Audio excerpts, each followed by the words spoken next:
And Red Fox played his role masterfully. It's just second nature to him.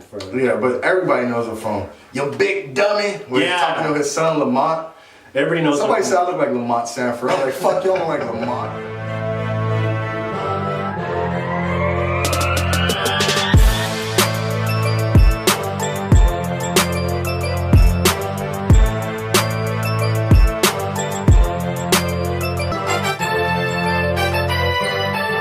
Hey guys, thanks for joining us. This is Homegrown-Podcast with Raphael Anthony. Jamario McClain, you know what it is. Today is a very special day, so we have lots to talk about. But first, this has been a kind of awesome few days. Yeah, it has been. First of all, we want to say Happy Martin Luther King Day, because today is, even though we're going to put this podcast out in 2 days, it still happened to be MLK Day today. So a lot of y'all had the days off, not just celebrating his life, but his legacy. We need whatever he taught, everything he gave to us, we need that more than now in our country. And the fact is thanks to him that we're actually able to do this. If you really think about it, his movement is what sparked a lot of minority leaders like Cesar Chavez. I'm talking about the boxer, but about for the immigrant workers. Yeah. What's his name? God. I thought his name was Cesar Chavez. I think it's Cesar Chavez. I'm like, I'm confusing with Julio Cesar Chavez. Yeah, he got named after him probably. Yeah, probably. But what it is like people be like, oh, he died for the cause or for reason. No, he didn't die. He got killed. People always don't forget that. Don't sugarcoat that. He was a very important American. He was one of the best Americans. Besides, he could have been president. Shit.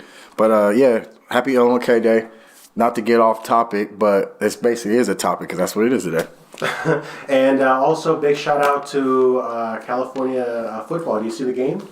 Well, I seen the Rams. They said that it was a missed call. I happen to know that guy that played for the Rams that hit the Saints receiver, which should have been a flag call, and it would have changed the whole outcome of the game. Yeah. But it didn't get called, so the Rams won. They're going to Super Bowl, but they're playing. Everybody hates to love now because they win so much. The fucking Patriots. That's like the Patriots became the dark side, like the evil empire of the NFL, because they have been known for cheating, and it's a lot of things that where you could say, how they won their Super Bowls, but they always win. And it's going to be the Rams versus the Patriots. And it's going to be a good Super Bowl. But I feel like the Rams are going to beat their ass. Yeah, we're going to see. We'll see how. I just want L.A. to win so we can have a Super Bowl parade. That would be huge. Obviously. That would be pretty huge. Manny Pacquiao won over the weekend. So I didn't get a chance to see it. I seen the highlights, but it was a little hype, though. Adrian Broner was talking a lot of mess before and after the fight. After he obviously lost. Yeah. And he still didn't want to, he didn't want to take the L humbly. He was talking shit and making excuses, but it's still, it was a good fight. Yeah. Pacquiao was a little old too, and he's just basically trying to call out Mayweather out of retirement. That's what we want to see. Yeah, I don't think it's gonna happen. No, Mayweather, because Mayweather might fuck around and lose to him, and he don't want to mess up his perfect record, 50-0. Yeah, Mayweather just has that tactic, that defense tactic that he doesn't want to bother with. Letting somebody else try to get in there. It's just it's a little crazy. So today's show, we're going to be talking about another American comedian, great, legendary, John Elroy Sanford, well known as Red Fox. You know who Red Fox is. Even if you weren't old enough to watch Sanford and Son, which we are, and I don't remember being on when it was, but I watched reruns of it. Obviously, it came out in the 70s. I wasn't born yet, but Red Fox, put it this way, that's how good a comedian was. He influenced Richard Pryor and Eddie Murphy. Yeah. Yeah, and Chris Rock. The thing about Red Fox is his start. A lot of comedians have amazing starts. He was born in December 9th, 1922. His father left him when he was 4 years old, and his mom began to raise him. Yeah, he got raised by his mom and his grandma. And he tried to do a singing career. He actually has like 5 singing recordings under a different name, but it didn't really work out. But he started comedy real young, though, too. Started comedy real young. He avoided the draft, the World War II draft. How do you do that? So, before his physical, he ate half of bar soap. And it fucked up the drug. It fucked up with the testing. Got him so sick that he was able to avoid the draft. That's funny. I don't know where he learned that from. He's like, fuck, I'm just going to eat soap. And at least he went for it and made an attempt and admitted it. Unlike some presidents who just go to their doctors and get an excuse. Yeah, right. Go to Canada. Go to Canada. That's right. But he definitely started doing a lot of recordings for his comedy shows early on. and he started doing, as people knew him as, raunchy night comedy shows. Yeah, and if people ever read he was born in St. Louis, but he actually moved to Chicago, and he grew up in Chicago as a young adult. But people, if they read the Malcolm X book, the biography of Malcolm X, he knew Red Fox before Red Fox was Red Fox. He was called Chicago Red back then, where they worked together. And this is before Malcolm X was Malcolm X. He was just Malcolm Little. So that's the history. Yeah, he's been around for a while. But yeah, he was like the funniest dishwasher on earth. That was what he described him as. Where he would say people know him as Red Fox now, but back then he was called Chicago Red. This is something so neat is that we talked about Richard Pryor in one of our shows, how he discovered himself, right? It took him time for him to say, this is the type of comic that I am. Mm-hmm. Red Fox just kept perfecting his style. He never discovered himself. He was always like that. Yeah. There's no filters in him. That's how he was. That's what he talked about. He just spit it out. He started off on the East Coast, and then he performed for some people that were like music industry cats that had record labels, and then they talked him into telling him to go to L.A., and that's when he started recording all his albums. It became like a cult following back then. And what's so awesome is that he had his very first performance in front of a white audience, so the first black entertainer in front of a white audience in Las Vegas. Which was pretty huge. He was a pioneer, dude. He was a pioneer because he's doing this shit in the 50s and 60s, mind you. It was before civil rights. Well, it was basically if he's doing it in the 50s and he's winning over those type of crowds, that's all. Amazing. He was a beast. There's a heckle where someone screams at him because he was a one-liner type of comic, but he kind of later on in the years he started developing storyline comedy. But somebody tried to heckle him, and he said, "Would you rather me being up here telling jokes or out there eating babies?" No, that's disturbing. He didn't have no filter at all. So that's the type of individual that even like if you look at Chappelle now, anytime you see Chappelle, if you see him live or sometime in his specials recently, he's smoking a cigarette. Yeah. And a lot of places in the United States, it's against the law to smoke cigarettes in certain buildings. So it's like Red Fox did that shit back then. Yeah. And it was like, he influenced a lot of comics. Like, where Dave Chappelle could easily just say it's his prop as part of what how he performs. Yeah. Literally, no matter where you see him at, he would light up a cigarette. I'm talking about today, Dave Chappelle. Red Fox did the same thing back in the day, and that's why his voice got so graspy and froggy voice as he got older. I believe comedians saw him, performers really, saw his comedic timing. We have a lot of great comedians out there, but his comedic timing on stage was pretty amazing. We're about to show you a clip. Very quick-witted, intelligent comedy, but it was smooth. He had smooth delivery. Like you say, timing. His delivery was on par. So we're going to show you a clip to kind of give you a sense of his style. And it's definitely him. So if you've never heard of Red Fox, which I doubt it, this is his style. So pay attention, you big dummy. Explain to you folks. You can let your armpits go a couple of days maybe, but not your ass. How could you tell someone, I love you, darling, knowing in your heart you haven't washed your ass? I'm not talking about your whole ass. I'm talking about your ass whole. That's the delivery, man. You'd be surprised the pollution that can be found in an area the size of a dime. Or a 50-cent piece. Or a silver dollar. Now you know. Your ass. So that's the thing about Red Fox is that he technically was telling people right in their face things they never considered. Richard Pryor was really amazing in talking about his personal life and bringing it up on stage. Red Fox just talked about everybody and just doesn't matter what race, what color. Just hey, this is what you're doing. This is what I'm observing. He was married 4 times. He talked about relationships. He talked about sex a lot. Like he had a joke that saying there was a couple that they spoke in code. They spoke in code all the time, and the wife kept saying EF, EF, and the husband was saying FF, FF. And then some guy heard him. He walked up to him. He's like, "What are you guys talking about? What is this EF and FF?" And the husband said, "Well, she said she want to eat first."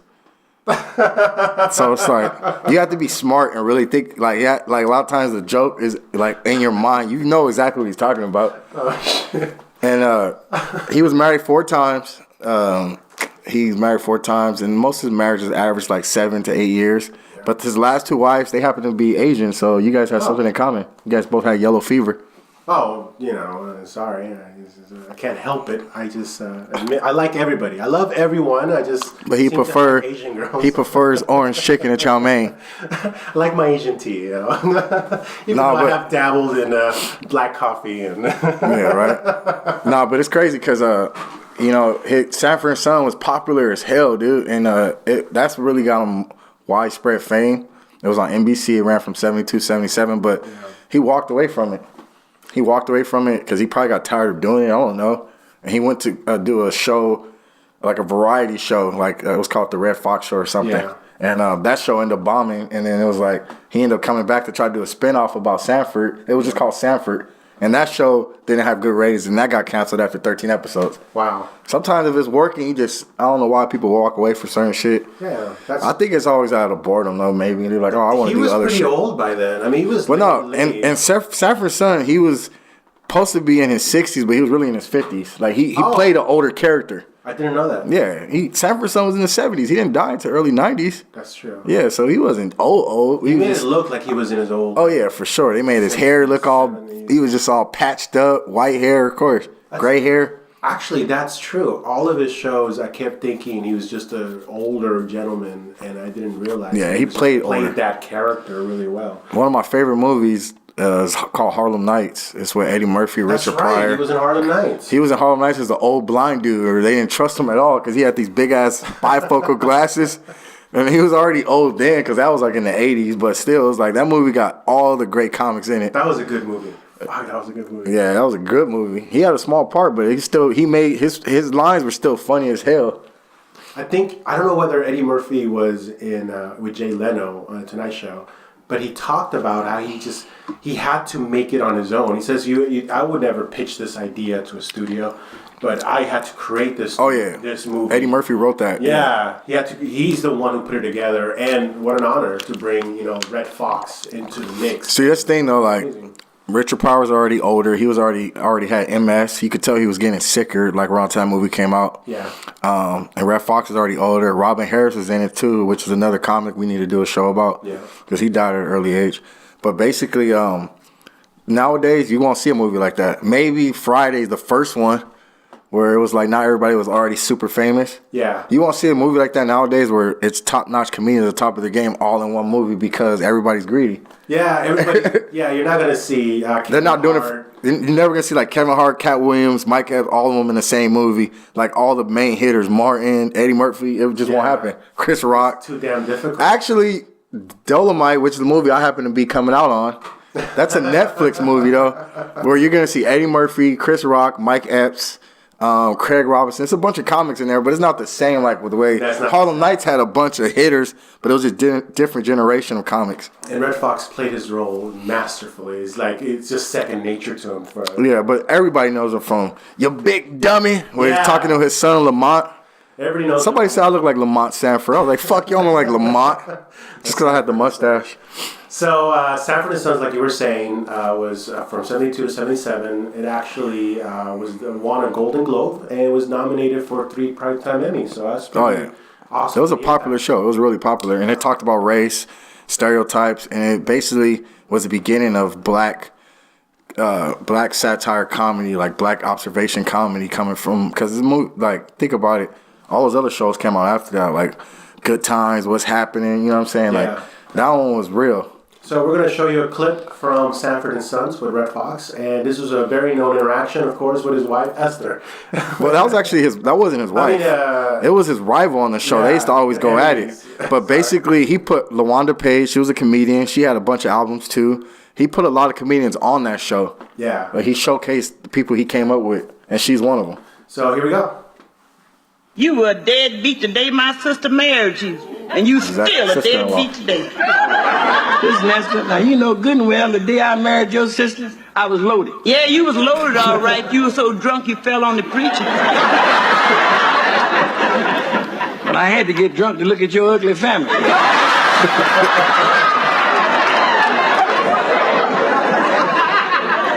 Don't you talk about my family. I'll talk about your family. Listen, for years people going around saying, black is beautiful.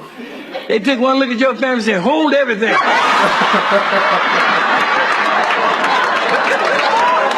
The writers are great on this show. Well, that's something you wouldn't understand. We have inner beauty. Yeah, what? Inner beauty. So you better put your liver where your face is. Gosh, you gotta keep showing that, man. I want to keep watching to the end. And then she had a line that was famous. Like she's like, "You old fish-eyed fool." Like she said on that shit. Great guy. He definitely went all the way through. Something crazy about him. Well, not about him. It's just unfortunate. Is that with his taxes? Yeah, he. I think a lot of people that get famous and they have a lot of money, they live that lavish lifestyle and they don't realize that unless they have a good accountant or someone to manage their money, they end up letting that shit just ride. Where he ended up owing a lot in taxes. Yeah. Where they came and they seized his house in Vegas. They took like 12 of his cars, some cash that he had on him, a bunch of his guns that he had at his house, and he owed back taxes from like 86 to like 89.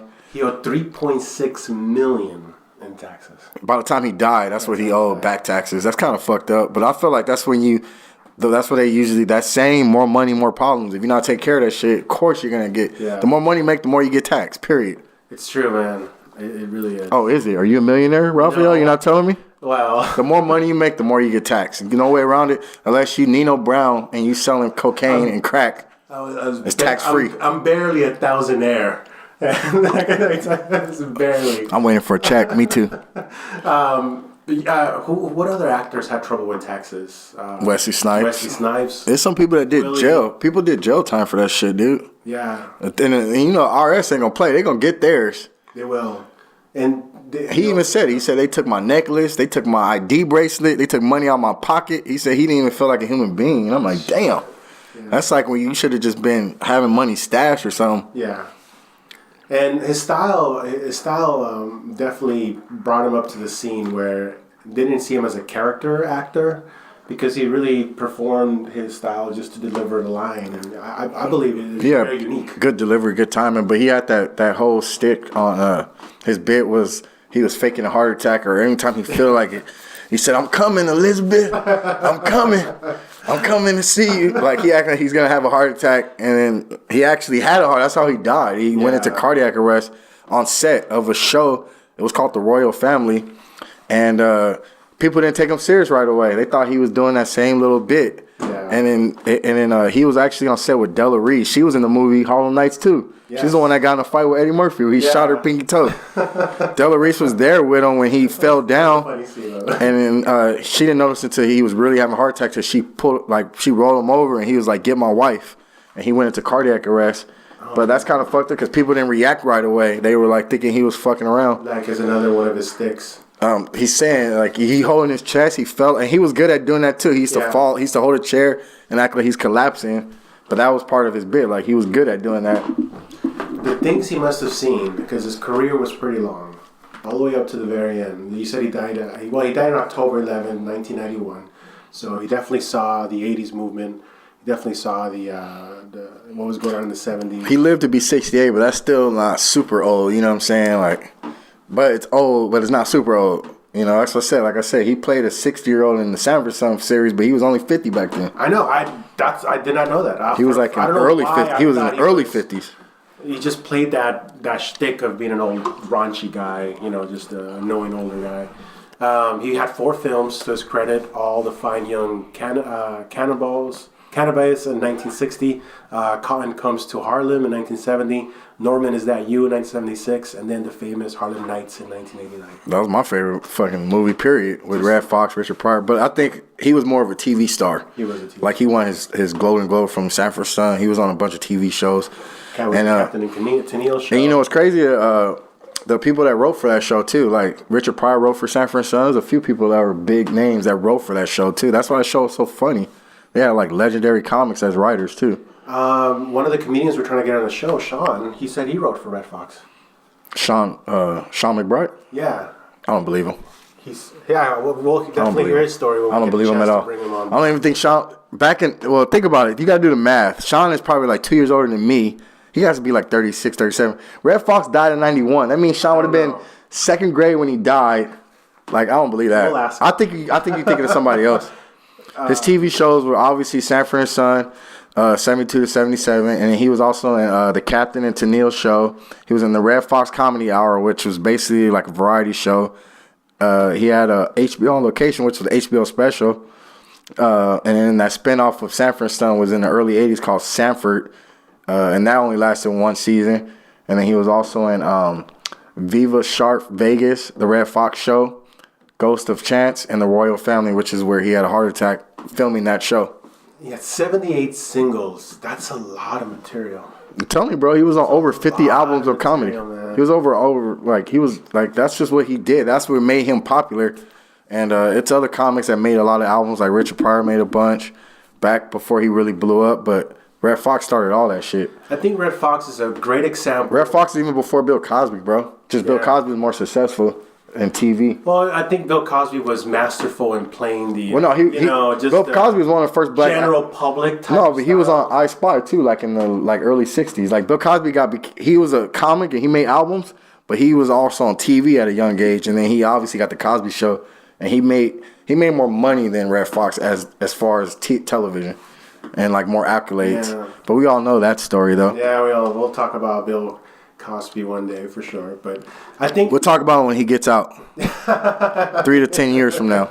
What I like about Red Fox is I believe he's a great example of just sticking to your craft, like because of this long record of so many recordings that he had. That's the thing, just keep doing your thing, and it took decades before someone finally paid attention to him. And when he finally paid attention to him at a larger crowd, because he was already performing in nightclubs, that's when he started to really grow and got his network opportunity with Sanford and Sons. But that's my point. Whatever your craft is, just keep doing it. Just do you. He accomplished this before major roles were given to minorities. I mean, that's how I still feel the same way. Money doesn't bring happiness. He had all the fame and fortune, but he just got bored or he walked away from the show. He didn't get canceled. He just walked away from it. He quit it. It's actually the guy that played Lamont, his son. He was actually like he said he didn't even talk to him after that. He was mad for a little bit because he never told him that he was quitting. He had to find out from the press. He had to find out at NBC. And they were talking about doing a 50th anniversary of Sanford and Son. And then when he went, that's the only time he talked to him was like in the early 80s. He said he only talked to Fred once. I'm calling him Fred. He only talked to Red Fox once before he died after the show ended in 77. So like, they had a kind of little fallout, what you want to call it. I think that's the thing about Red Fox. That's his personality. He must have seen like he just got tired of doing this shit. I feel like people get tired of work or going to a certain place every day. You already made all the money. You're probably like, I want to move on, do something else. 5 years under your belt. Imagine us having 5 years under our belt. I think he thought another show would have been just as successful, but it would have been something different. He wanted to change it up or something. Change it up a bit. But he didn't leave like a year after. He established 5 years of an amazing show, Sanford and Sons. It became a Americana. It really did. It became a culture Americana. Where you need to have known who Red Fox is, what type of show is, and it talks about that era. It really does. It really talks about that era of the perspective that Americans had during that time, especially Black Americans, which was, new for that time. Speaking of Black America, the first ever episode of A Living Color, they did a skit where Damon Wayans played Red Fox. And he made a public service announcement to encourage people to pay their taxes. Oh, no way. And then also, Ari Spears in a movie called Why Do Fools Fall in Love, he's shown performing a stand-up routine as Red Fox. And Family Guy pay homage to Red Fox. Oh yeah, the clip, the Star Wars. Star Wars, New Hope. Fox won. Red Fox signing in. Red Fox signing in. He appears briefly as an X-wing pilot, and when the ship is shot down, he cries, "I'm coming, Elizabeth! I'm coming!" So they did homage to Red Fox on Family Guy also.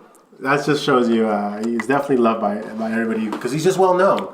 You didn't think about a comedian during that time, and it's pretty awesome. But people that don't know about him, make sure you YouTube some of his comedy, like a stand-up routine, some of his old records, and you'll see his genius and why he influenced the likes of Eddie Murphy, Richard Pryor, and Chris Rock. Yeah.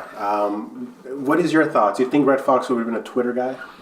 Well, he was always I don't say he was political, but he used to just say what was on his mind. It doesn't have to be political, but Twitter, you know how Twitter is. It's all about just calling things out. The way his comedy was, where nowadays people would be offended by it, it's just the way he was. Where back then he got away with it because it was his style. Now it's PC culture, and it's a little different. I don't think he would have been Twitter, because if he would have still been alive today, he would have been like fucking 88 or some shit. He would have been in his 90s. I don't think he would have fucked with Twitter. Let's pretend that if he was like Red Fox then, now on Twitter. Fox then, yeah, he would have been talking shit about Trump. He would have been talking shit about everything that's going on, because that's what he did. He's a comedian. Like, you talk and you observe and you speak on the truths of society and what's going on, the good and the bad. In my opinion, it really falls back to the fact that comedians shouldn't be apologizing for their comedy, because it's what's the intent behind it. The more we try to put these barriers in front of comedy by saying I'm offended, you're kind of like stopping yourself from expanding your mind, from thinking in a different way. It's okay to cringe. It's okay to go, ooh, I can't believe he said that. It's not okay to cringe. You should be laughing. If you get offended, walk up and just walk out. And That's true. I'm saying, if you go to a comedy show, you should be there for laugh. If you get offended by something, it's like something you got on your own. That's just something you're dealing with, because it's like, it's not personal. The comedian does that joke everywhere he goes, so it's like, you shouldn't take that shit personally. If you get offended by jokes, you're sensitive as fuck, and you shouldn't go to comedy shows. You should get up and just walk out. Or learn. But Red Fox has some classics. Like, when Ryan was here, I told like he bit one of Red Fox jokes. Because he even admitted it. He said his first time ever doing stand-up, he did Red Fox jokes. He admitted it we got that shit on film. But he did great. He did great on it. No, I'm saying he admitted it, though. So it's like, when you first start off, if you're a comedian, you want to have material, you want to have shit written down. Ryan didn't have nothing to talk about, so he was like, I'm just going to do Red Fox jokes. And then he got laughs, because the people that was there, they probably didn't know what he was doing. But most of the time, comics are going to call out other comics as doing other people's jokes. But Red Fox have a classic joke that Ryan did before, that I heard him do at a show, and I called him out on it, because we do that. We're supposed to. It's what you do. If you're a comedian, if you hear a comic do another comic joke, you're supposed to call him out on it. Ryan did a joke that's a Red Fox joke, said, I was having sex with this girl. She gave me oral sex. She told me it was her first time doing it. And when she did it, I didn't feel none of her teeth. She's a fucking liar. That's his joke. That's Red Fox. That's a Red Fox joke. He was like, she a bullshitter because I didn't feel no teeth. That wasn't her first time. Ryan did admit that he did it because he was learning. He was just this But he also listened to Red Fox. He loves Red Fox. He respects him as a comedian. And it's homage. I get it. But if you're going to say it on stage, you better say who jokes you're doing. That's a Red Fox joke. You got to say that disclaimer. You got to say that fucking it's like that was pretty, that's not mine. I can't take credit. But this is another Red Fox joke that's fucking classic. He said a little boy was doing a spelling bee contest. He got home and his dad asked him, how'd you do in the spelling bee contest? He was like, man, I didn't even get the first word. I didn't do good at all. He's like, what was the first word? He said, it was posse. He said, that's why you didn't get it. You don't even know how to pronounce it. That's a Red Fox joke. You got to say it. If you heard it, you got to say it. Obviously, if you got to explain to people that don't know, he meant pussy. He meant pussy. I had a choke on it. That's how good it was. I bet you have the choke. Oh, I choked on pussy many of times. You're right, though, because whenever I display my art, other artists call other artists on their style. Like, oh, you're doing stencil style, or you're doing this type of technique. And it's true. We call each other out. Now, you got to, man. Because for us, that's the worst. For us, it's a little bit different. It's called being a hack, bro. You don't want to have to hear. It's one thing to hear another comedian's joke that's famous, but it's another thing if you hear a comedian doing jokes from jokes you heard when you were in elementary. Yeah, that shit just one of my pet peeves. I call them out like, bro, I heard that shit 20 years ago. Like, you can't be on stage saying jokes you heard in elementary fucking school. I'm glad you're doing that, because Joe Rogan was one of the pioneers of calling out Carlos Messina. No, that's just what it is, because what comedy is, it's supposed to be everybody's own experience, their own stories, their own fucking, it's supposed to be originality. It's supposed to be something unique that people could take from, that's not something they heard before. Motherfuckers be doing jokes about memes they seen on Facebook or Instagram. And it's just, that shit's just, it's hacky. It is. And you don't want to be a hack comedian. It's just, don't do it. Don't want to do it. You want to do, even if it's some off the wall crazy shit, if it's original or if it get laughs, that's you. Keep that shit. But if you're doing it like not a comedian, but you're talking to your friends, you're trying to make them laugh. Yeah, totally. Go for it. Oh yeah, if you're just at a party telling stories, you can tell everybody's material. That's just wild, man. So let's go ahead and talk about our awesome painting behind us. This is pretty cool. This painting's dope. This shit actually has Long Beach, has a blue line train. This is by the artist Enrique Brito. Yeah, he has an art show coming up on March 9th during the Art Walk. Just to give you guys a heads up, on February 9th, there is an upcoming Art Walk here in Long Beach on Pine. And you just come. We also have a group viewing. We also have a membership walk. So come on in to get more details of what does that mean, specifically for artists and musicians, anybody that's trying to showcase their work, sculptures. We definitely invite them over. Good chance to segue and talk about our awesome sponsors. We want to say thank you to Cultural Alliance of Long Beach. CALB is a nonprofit organization dedicated to showcasing artists, creative types, and community engagements in Long Beach. Follow them on Facebook, Cultural Alliance of Long Beach. And also Arts, Music, and Culture. They're an organization to promote and curate art and music exhibitions. Follow them on Instagram on Art, Music, and Culture. And if you're listening to us on your favorite platform, please subscribe. We really thank you for your support. Also check out anchor.fm/homegrown-podcast. Please support this podcast every time you do. We are going to be talking on Instagram at Homegrown_podcast about the rewards we're giving to everybody that subscribes. So if somebody subscribes anchor.fm Homegrown Podcast and hits the support this podcast, they're going to get a t-shirt, free t-shirt. We are going to be putting a video on Instagram that talks more about that and give you details. I'll send an edible too. If you subscribe, I'll send a shirt and an edible. A cookie, like a cookie. No, it's a real edible. It's going to have weed induced in it, and it's going to make you feel great. You're going to sleep good, and you're going to wake up high. But if the FBI is listening, we don't do that. It's legal in California. You just got to be from California, and it's legal as long as you're 21. It's legal. If you show up to one of the shows, I'd rather give you an edible than give you liquor or drugs. Yeah, free. If you walk up to the show, so we won't send it in by mail. We're not sending it by mail. Yeah, you got to come to the live show. One of the shows. We're also sponsored by the Penthouse Lounge. I do the comedy show there. The next one is going to be on January 31st. Make sure y'all come out. Ladies' night. Ladies get in free before 10. $10 cover. And also Bottoms Up Bar, which the next show is going to be February 23rd. And then you can check me out at the J Spot Comedy Club in LA, February 16th. That's the weekend after Valentine's Day. Much love. Hey, thanks you guys. From Homegrown Podcast, Raphael Anthony. Peace.